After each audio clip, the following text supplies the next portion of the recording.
Right, well, I see we're at the bottom of the hour, so we are going to get started. So, good afternoon, everyone, and welcome to the IPN Evidence-Based Practices, Policies, and Procedures webinar. My name is Katie B., and joining us today to co-facilitate is Julie Hibben. So to start off, we would like to review the functions of Zoom. So as a reminder, the webinar is being recorded. We ask, just as Julie mentioned earlier, that you mute your microphone when not speaking. Everyone's microphone should be currently muted. However, if you notice that you do not have that red slash through your microphone, we ask that you mute your computer at this time. And if you are joining us via cell phone, we again just ask that you mute your cell phone. Throughout the webinar today, if you have any questions specific to the topic, we ask that you include the questions in the chat feature, and all questions will be addressed at the end of today's training. So moving on to today's overview of what we are going to be discussing. So over the next hour and a half, we will be looking at the following. We're going to be defining evidence-based programs, policies, and procedures. We're going to explore what constitutes an EBP. We're going to look at federal registries and the difference between federal registries, peer-reviewed journals, and documented effectiveness. We're going to briefly touch on the IDPH Evidence-Based Practice Workgroup, as well as the waiver and/or exception process. And then lastly, we are going to focus on both conceptual and practical fit of EBPs, as well as fidelity and adaptations specific to the EBP process. So now we're going to define what an EBP is. So an evidence-based practice has documented evidence of effectiveness. The best places to find evidence-based practice are federal registries of model programs. It's important to note, however, that these sources are not exhaustive, and they may not include programs appropriate for all problems and/or all populations. In these cases, look to other credible sources of information. Since states have different guidelines for what constitutes credible evidence of effectiveness, you could start by talking to prevention experts, including the state-level evidence-based work group, again, which we will talk about more in depth later. IDPH will fund primary prevention services that are evidence-based or are found to be effective through research and are considered best practice approaches. IDPH contractors must plan for, select, and implement prevention strategies that are proven to create positive behavior change. The IPN grant emphasizes the importance of selecting EBPs to achieve the best possible outcome for prevention services in Iowa. So during our time together today, we are going to discuss in more detail the items to consider when selecting the best EBP for your prevention work plan.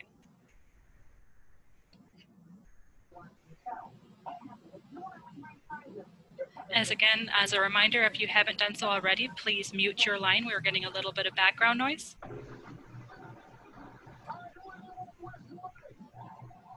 So moving on to what constitutes an EBP.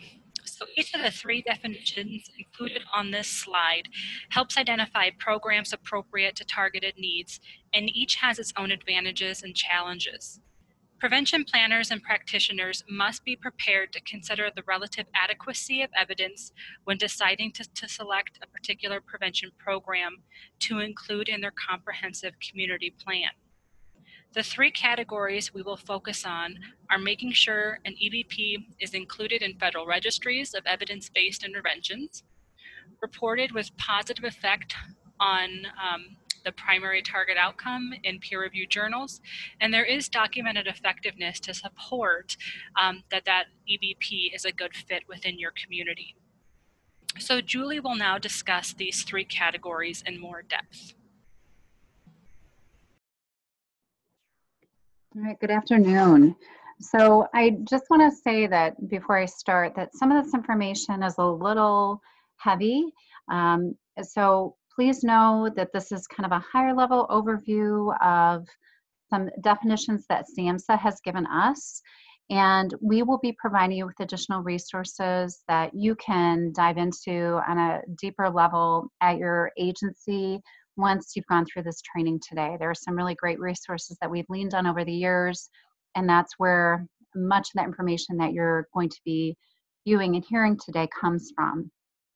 So I just want to give that a little bit of background information because this can feel like it's a lot, but we will be helping you and giving you more resources as we move ahead.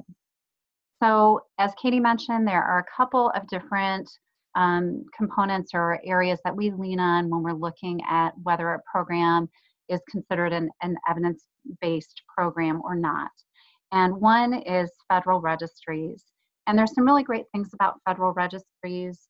They are easily accessible, they're user-friendly, they're a good resource for the public to be able to access if you're looking for a specific intervention or program, and really helps us identify or glean what programs are going to impact outcomes related to substance abuse, which is really important.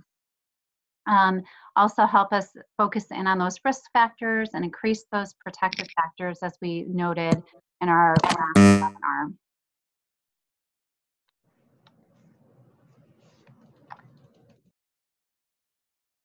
I'm muting people as they come in, so if you hear me stop, please make sure if you're just joining us that you mute yourself right away, and please make sure you don't accidentally mute yourself as we're going and moving ahead.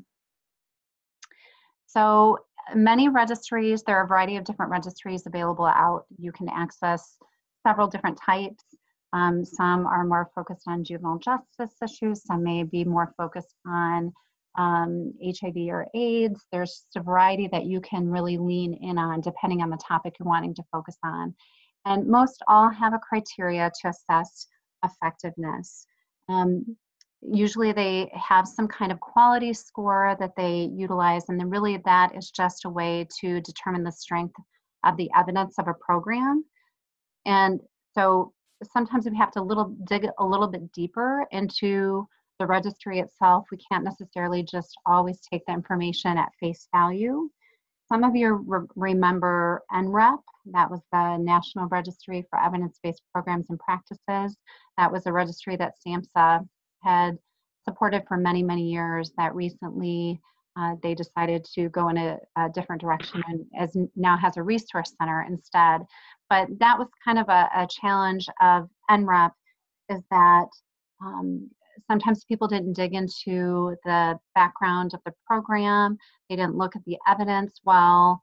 They kind of took the registry at face value instead of doing some digging. So we certainly can't do that. So even if there's some registries that we're leaning on at the department, we still want you to do your digging, making sure that the program that you've identified that you want to use in your community really does have the research behind it, so you know it's effective, regardless if it's on a registry or not. There's a couple of advantages and disadvantages that I want to share. Some advantages, I think that we probably, if you've done some digging for programs in the past, you could probably agree with that there's just concise descriptions of programs available. So it's nice to be able to have all that information in one location. Sometimes it's hard to know what a program entails unless you purchase it. And so sometimes the registries have really good, detailed, concise information that you can lean on. Could have the number of sessions, could have costs associated, all the research, articles, research articles, all in one, kind of a one-stop shop. That documented ratings of strength or effectiveness are also things that are listed usually on a registry. Really good practical information that's formatted in a way that's easy to understand. Can be convenient for those of us who are really busy in the prevention field. It also is helpful if you can share that information with folks that you're working with.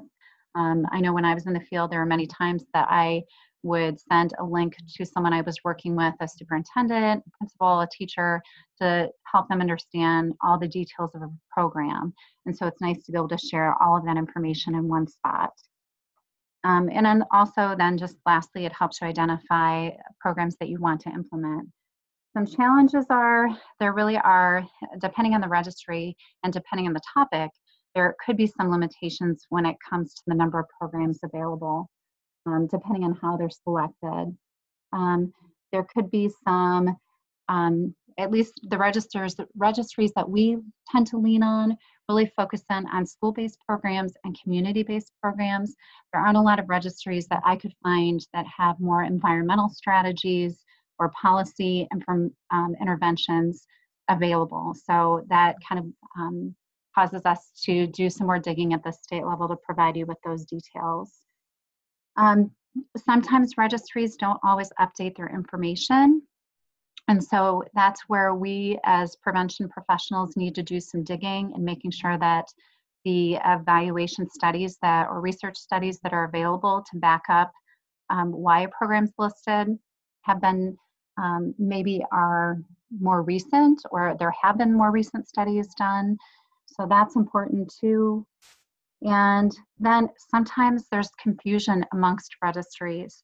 You may see one registry through the CDC that could rate a program low based, and then another registry maybe on SAMHSA's website that rates a program higher. So that can cause a lot of confusion for not only us as professionals, but then people in the community as well.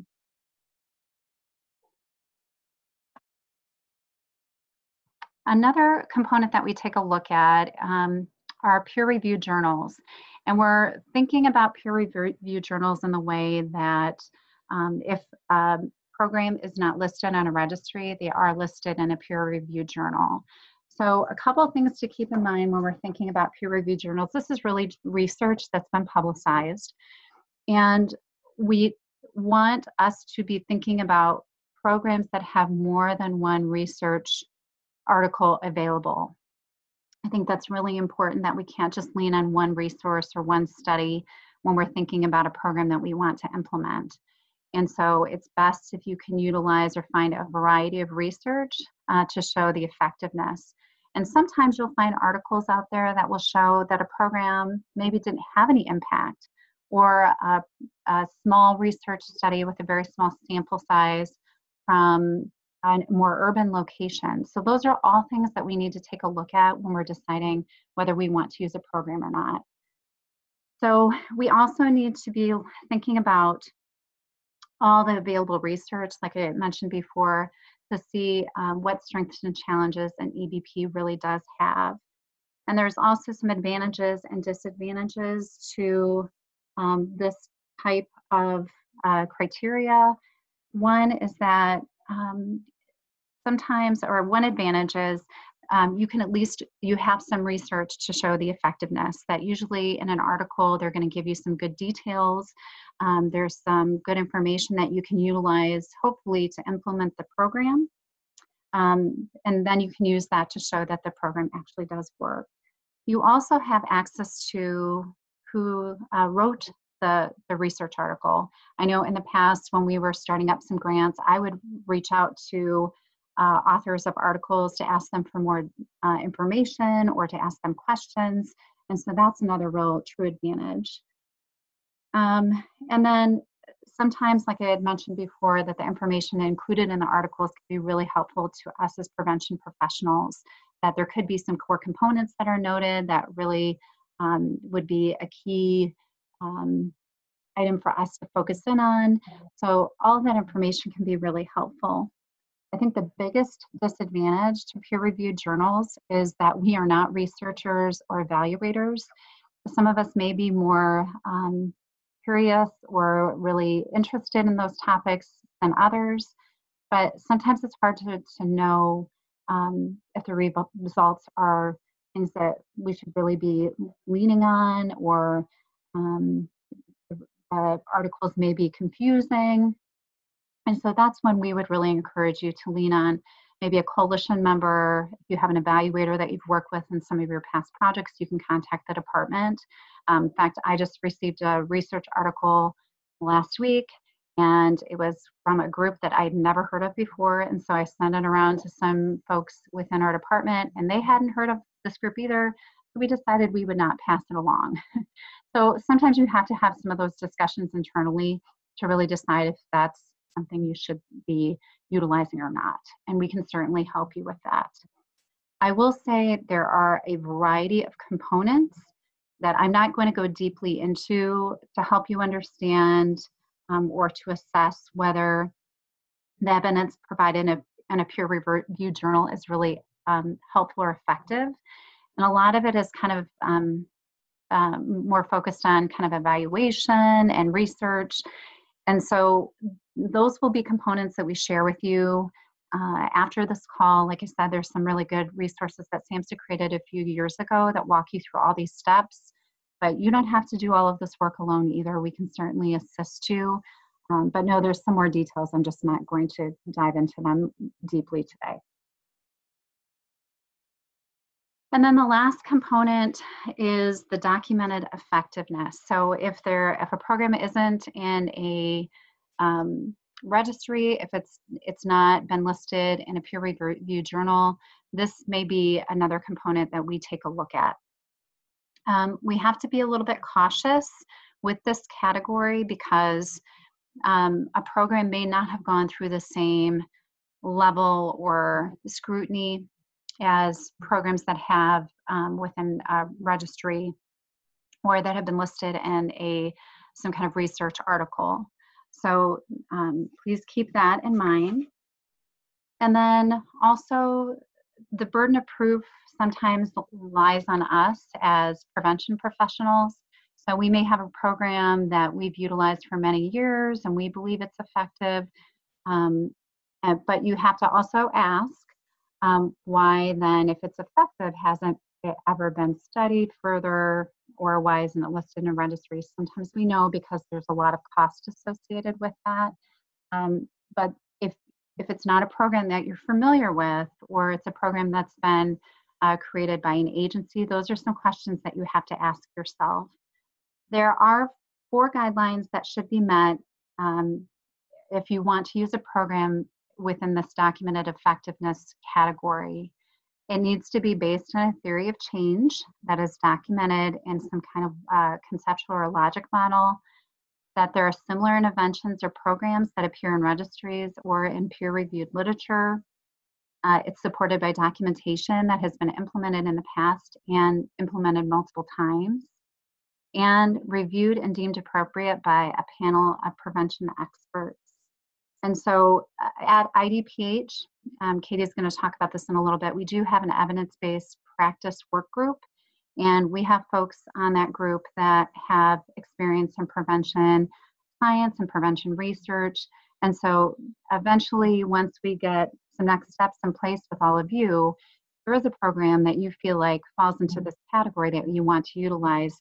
We're going to be helping you walk through these steps, and then this information will be shared with our EBP work group to help us determine whether this is a program that we should continue to support.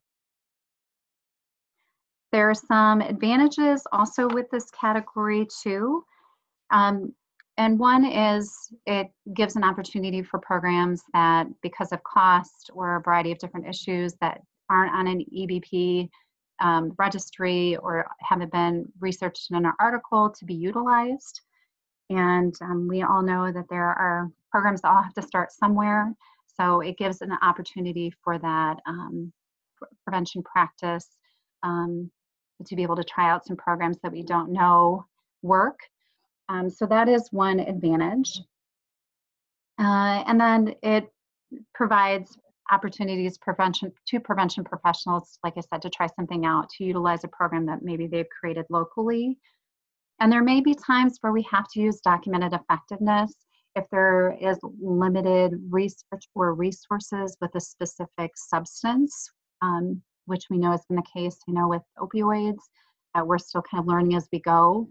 There may be a specific cultural group or population that you're wanting to work with, and there may not be a lot of programs that really engage culturally that population. So we may have to look for some different opportunities and things that haven't been as well researched. So those are a few advantages. And then some disadvantages are it's not that same burden of proof as we already mentioned. And then it really relies on the prevention professional to pull all this information together, which can take a lot of time.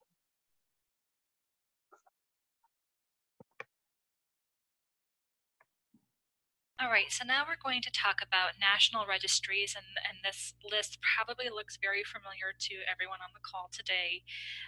National registries listed on this slide are accepted by the department as resources for identifying prevention services, and again, these are listed in the IPN RFP. So when selecting an evidence-based program, policy, or procedure, consider how evidence was defined, the size of the research study, what criteria were set for the specific study, the population of focus for the program, and the population of focus for the research. So as a reminder, the list provided does not include all available registries. Again, these were the ones specifically listed in the RFP for the IPN. Which include the Blueprints for Healthy Youth Development, which is considered a model programs, National Institute of Drug Abuse Red Book, the Evidence-Based Practices Resource Center, and the STACK Deck. So STACK Deck, again, is the only evidence-based program for problem gambling.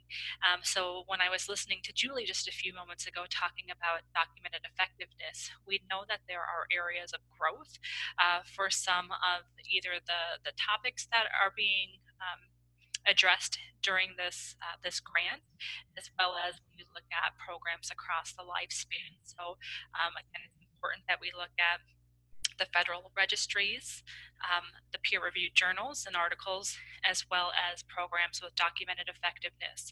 And again, we will be here as a resource if there are questions or comments as you walk through this process to ensure that Iowans are receiving the best EVPs possible to, again, lead towards that positive behavior change. So Julie and I have both mentioned the IDPH Evidence-Based Practice Work Group. So over the next 2 years, IDPH will be compiling a list of EVPs to be utilized through IDPH prevention funding.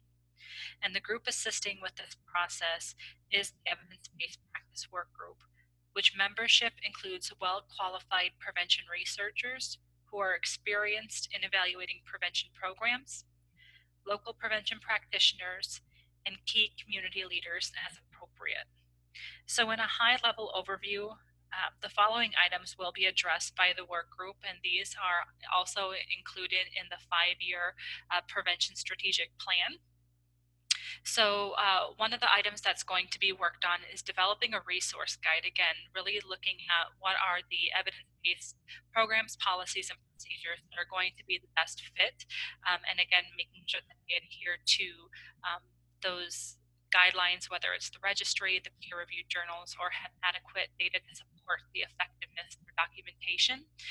So again, the EVP work group is going to be exploring again, all the programs that potentially could be department approved for use with department funding. And then looking at developing a template of questions, and that's specifically related to community needs assessments. So kind of looking at what has been done historically and how that process can be strengthened moving forward, and make sure it's vetted with the right population and can be utilized by contractors out in their service area. And lastly, the third item to be addressed by the work group is the development of a toolkit that is specific to environmental strategies, which is that public policy change. So again, we'll have additional information to share specific to each of those 3 categories moving forward, but for all intents and purposes for today's training, we really wanted to make you all aware that there is the IDPH Evidence-Based Practice Work Group, and there are strategies, the 3 strategies that are going to be worked on, and within each of those strategies are multiple action steps to ensure that the best resources are being created for you all to implement at the community level. So we're also going to talk today about the waiver process, and we've kind of used the word waiver and exception request interchangeably. So a contractor may request an exception or a waiver from the department to implement a prevention service that is not listed on a national registry. The department has established a exception request process to accommodate these requests, and once received, the department will review and approve and/or deny these requests. Exception requests to use an EVP not on a list must be submitted on a case-by-case basis and will not reflect the entire project period. Exception requests must include the research that has been collected for the proposed program, policy, or procedure to be considered. So we really want individuals to consider if there are similar programs that are listed on a registry or do have research to support positive outcomes. And I do want to focus in on that case-by-case basis. So we want to assure that contractors understand that if there is an exception request that comes through for a program, that will have to be done on an annual or contract basis. So let's say, for example, that an exception request came in for the January through July work plan. That does not, if it was approved, that does not constitute approval for the entire project period.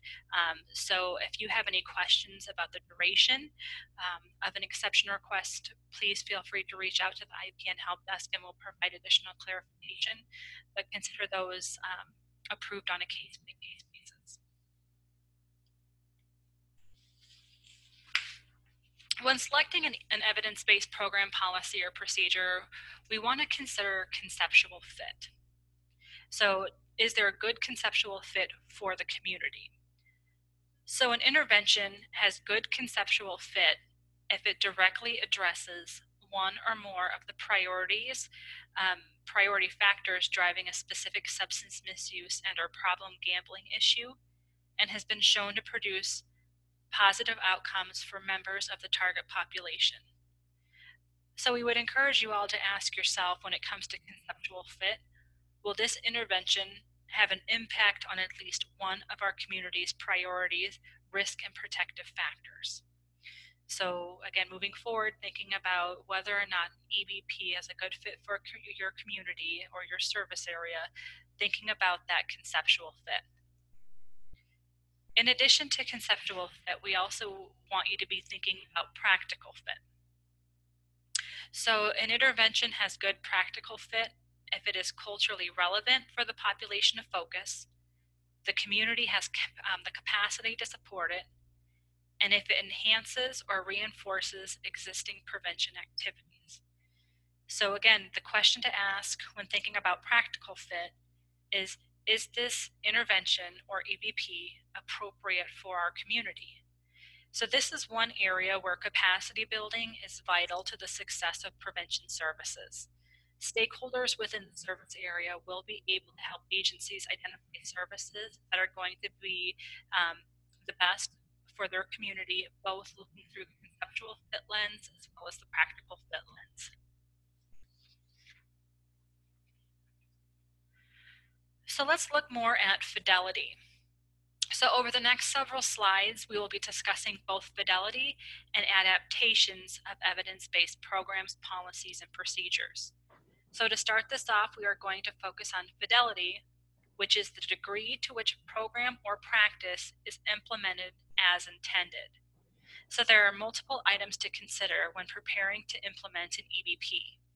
And one of the most important elements to review is the concept of fidelity.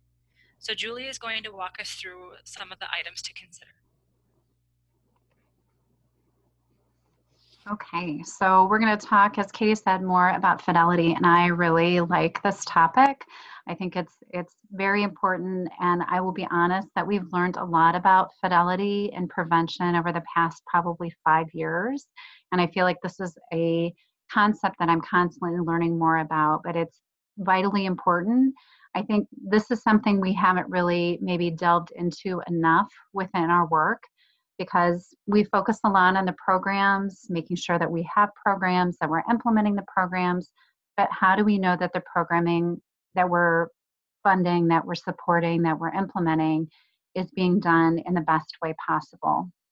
So we're going to talk a little bit about how you can ensure that your programs are being done with fidelity, whether you're in charge of them or maybe you're a prevention supervisor and you are overseeing staff, or you're working with community members to implement a program.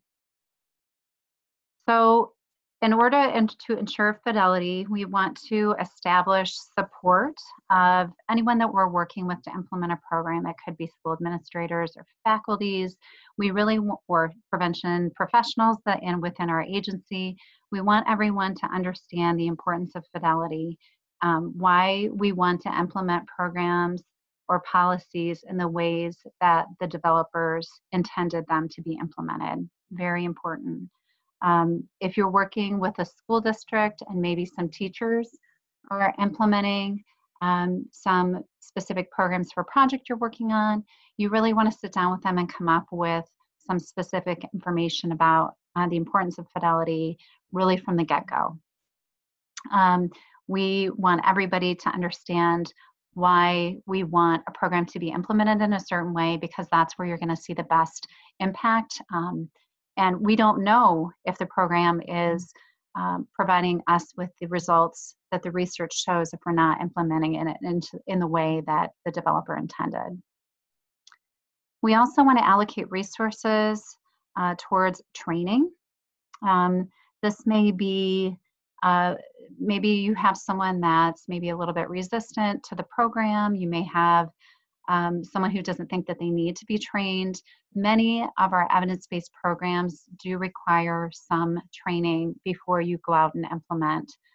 For agencies, I know that that is certainly a cost, but it's also a way to ensure effectiveness and making sure that your team or whomever you're collaborating with at the community level really understands the program and can go out and do it well. We want to really focus on services that we can do well.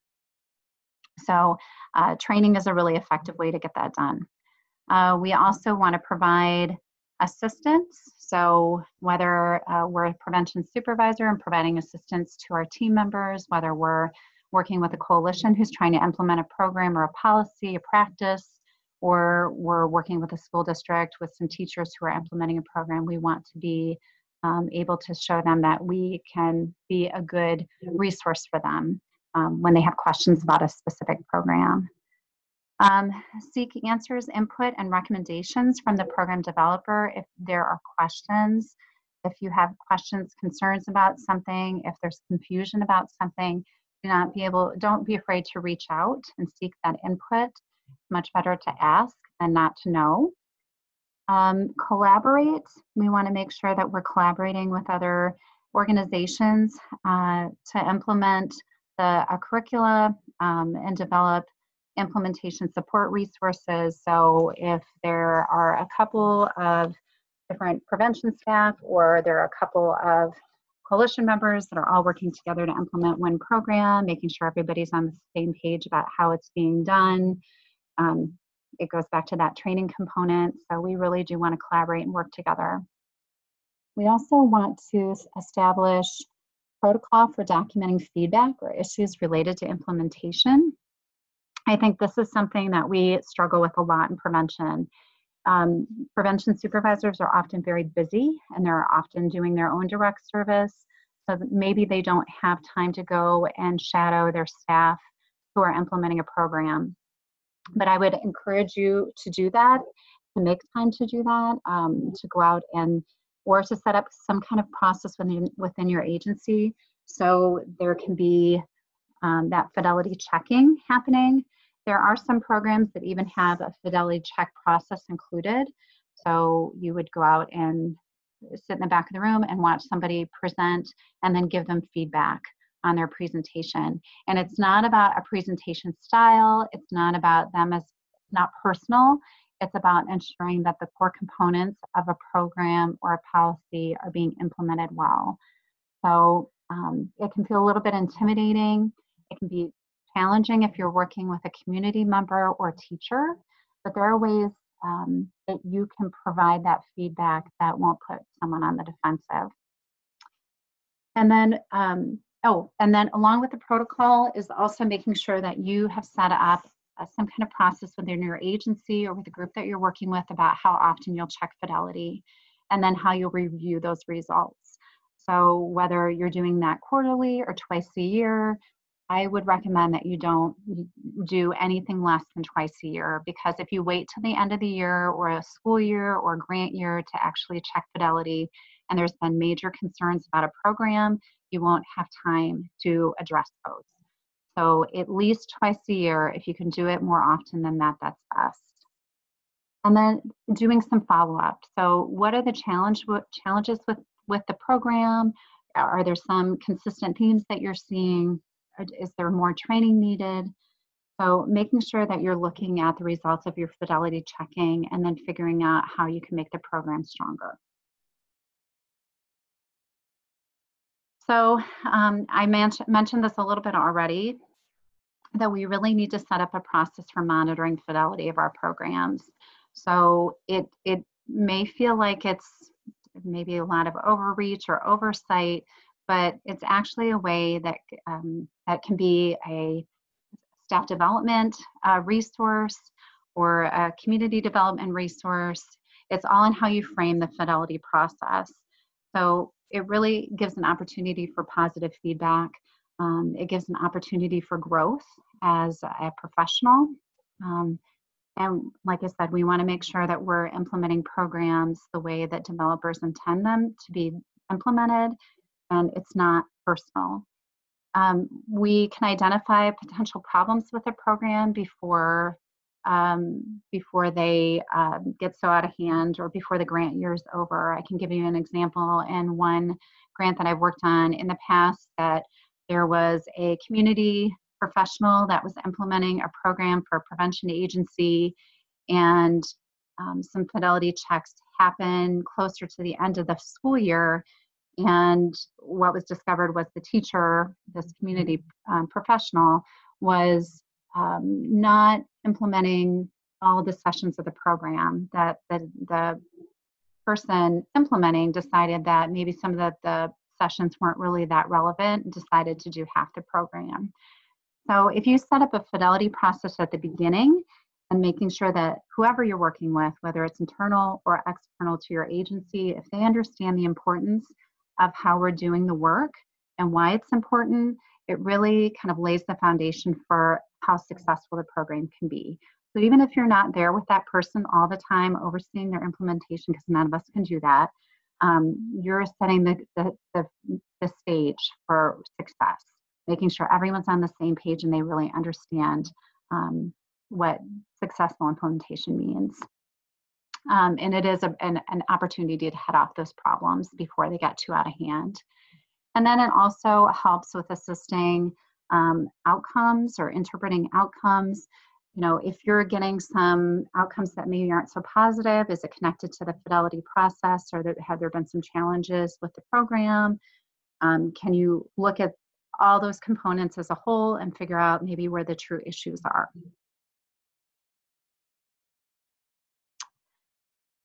Fidelity also happens throughout a grant. So it isn't something, like I said, you just do once and then you're done. It is something, it's a process that we want you to set up. We're not going to expect you to do this now, but this is something we're going to expect you to do after July 1. We really want you to have a thorough fidelity check process in place, and we will help you with what the expectations will be. We also want you to engage stakeholders. If you're doing any environmental strategy work in your service area, this would be a great way to engage your stakeholders. I know in our Partnerships for Success grant, we had community members that would go out and take on the fidelity checking process for the prevention organization that was funded. There was a checklist that they utilized, and those stakeholders went out and did the work, and then they would talk about the results at their coalition meetings. So it doesn't mean the fidelity checking process has to be something you as the prevention professional has to be doing all the time. You can certainly empower your coalition members or engage community members to do this work. We also want folks who are part of our agents of change, who are maybe people that we want to engage in the process, or folks that we're wanting to be a part of the process to help with fidelity checking as well. I can give an example of some media campaigns that we've implemented, and we've certainly utilized youth to help look at fidelity, to help us figure out all sorts of details. Maybe if a certain type of media wasn't really engaging that specific youth population, asking the young people more information about that. So engaging that population of focus or the agents of change in the process is really important as well. And then lastly, as I've mentioned a couple times, making sure that you have some kind of fidelity process or plan in place and that everybody's on the same page about it. So that will head off, guaranteed it will head off a lot of problems at the beginning of your implementation, will make your implementation much stronger.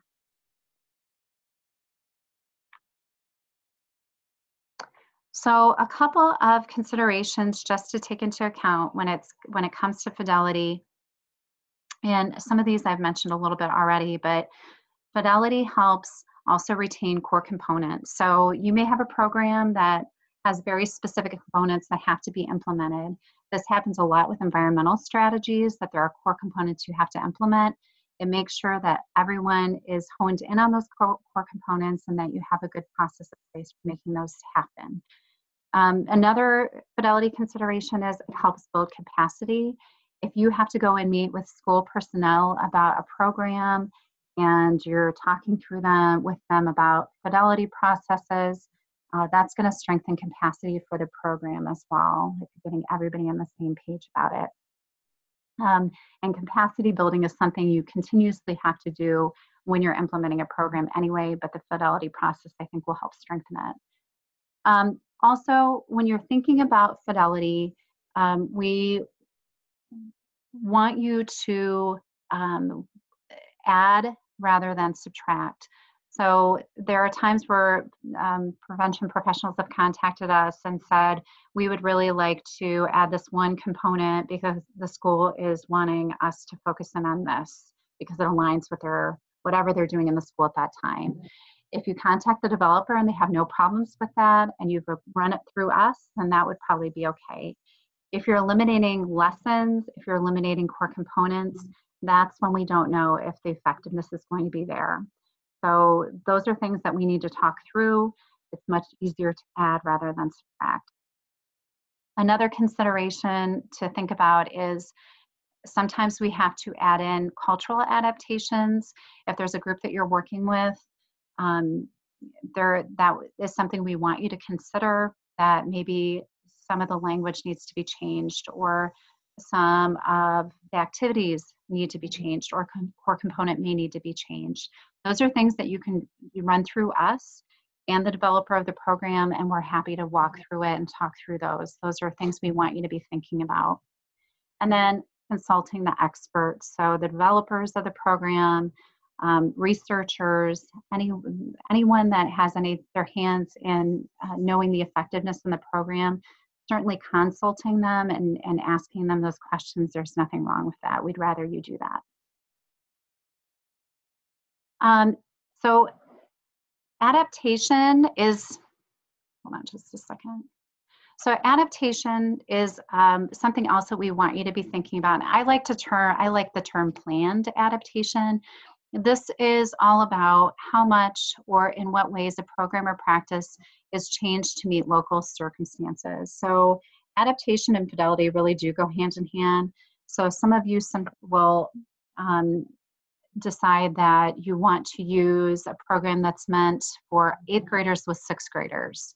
And you contact the local or the program developer and they say it's okay. That could be an adaptation. So there can be planned and unplanned adaptation. We really like you to go with planned. We think that planned adaptation is best if you can think about what the potential barriers will be, or if you're working with a community group or a school and they want you to do some specific things, we want you to plan for your adaptation. It shouldn't just be happening at the last minute. Before changing a program, we want you to build capacity. We want you to make sure that whomever you're working with to implement the program really understands the benefits, they understand why the program is set up the way it is before you start going down the road of wanting to change it. Now, you may have folks that request to change. It's still really important to build that capacity to help support the foundational implementation of it. We also want you to adapt with care. We do not want to see programs being implemented halfway.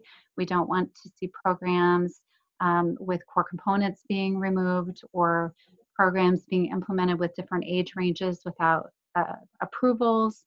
Those are really important components for you all to think about. It should be a part of discussions that you're doing internally, within your team, with your prevention supervisor, within your coalition, whomever you're working with.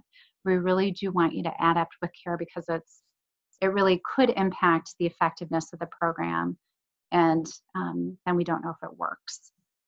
So if you want to adapt a program, if you're getting requests from someone, you really need to consult the experts first.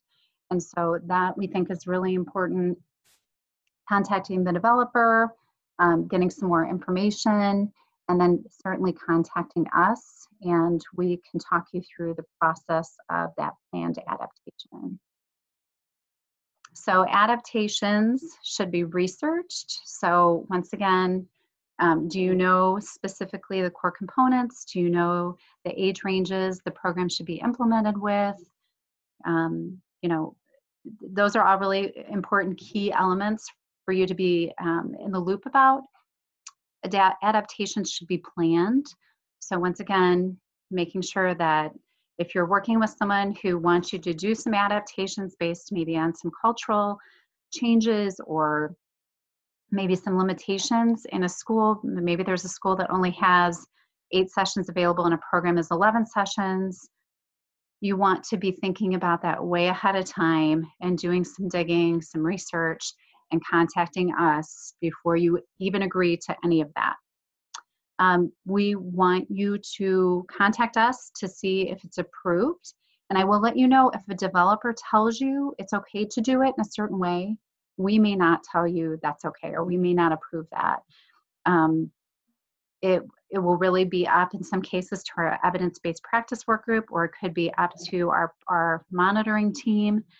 So just because a developer says it's okay, we may not. So we really do want you to make sure that you're contacting us before you go ahead in that direction.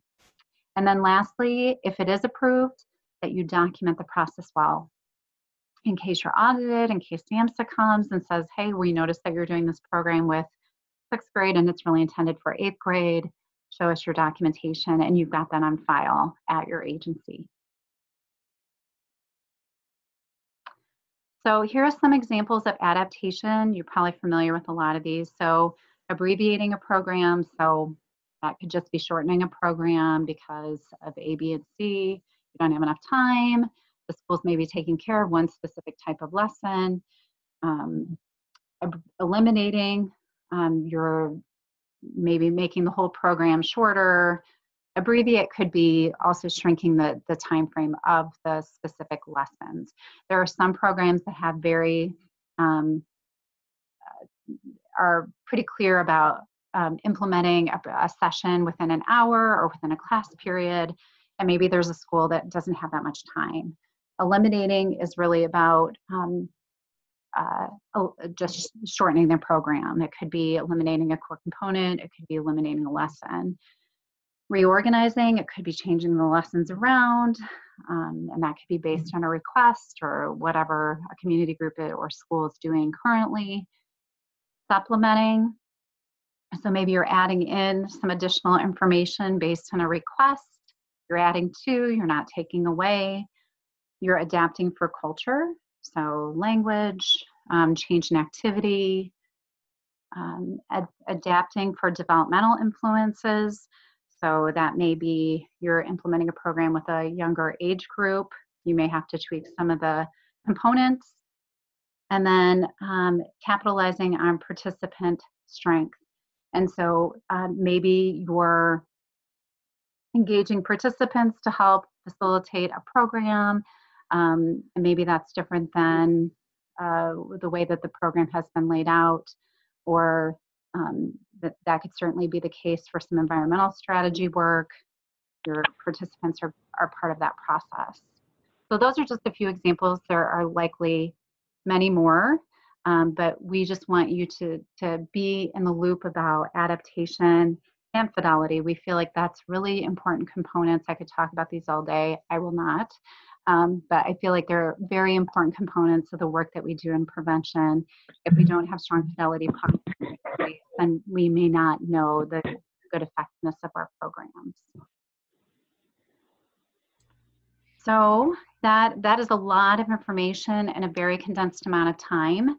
We also just want to remind you that we will be providing you with some additional resources. There's a great guide that SAMHSA put together a couple years ago that we'll share with you, and there's a few other resources that we've got either that we're planning on providing to you or that we will be providing to you. Katie mentioned a few things that our evidence-based practice work group will be also pulling together hopefully within this next year. So I'm going to go ahead and transition into our time for questions. And so if you would,